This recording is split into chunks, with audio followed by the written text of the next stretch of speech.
ভাই আমার কিছু গুরুত্বপূর্ণ কাগজ কবরের মধ্যে পড়ে গেছে, কবর দ্বিতীয়বার খনন করা জায়েজ আছে, অতএব আমার দ্বিতীয়বার মাটিগুলা সরান, আমার কাগজগুলা উঠায় নাই।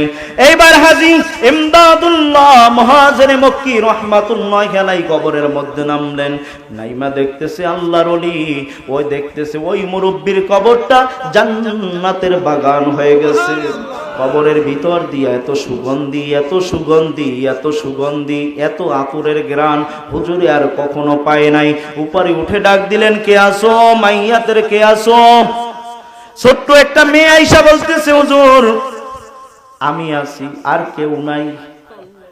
আমার মা ছোট্টবেলায় মারা গেছে, আমি মা বলে ডাক দিতে পারি নাই হুজুর।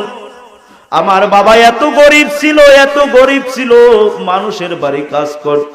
এ গরিব টেনশন করিও না, গরিব মানুষ টেনশন করিও না। আমার নবী ঘোষণা করেছেন, গরিব মানুষ ধনী ব্যক্তির 500 বছর আগে জান্নাতে যাবে। হুজুর আমার বাবা এত গরিব, এত গরিব ছিল, আমাদের বাড়ি 3 বেলা খাবার জুটতো না। হুজুর বললেন, তোমার বাবা এমন কি আমল করত? বলে, হুজুর আমার বাবা একটা আমল করত, মানুষের বাড়ি কাজ করত। সন্ধ্যার সময় আইসা আমি দেখতাম আবার বাবা একজেল কোরআনুল কারীম, ওই কোরআনুল কারীম খানা সন্ধ্যার মাগরিবের নামাজের পরে নিয়ে বসে যাইতো। কোরআনুল কারীম খানা মেলিয়া, আমার বাবা কোরআনুল কারীম পড়তে পারে না, আমার বাবা কোরআনুল কারীমের উপর দিয়ে আঙ্গুল টানতো আর বলতো, আল্লাহ এটা তো তোমার কালাম, আল্লাহ এটা তো তোমার কালাম।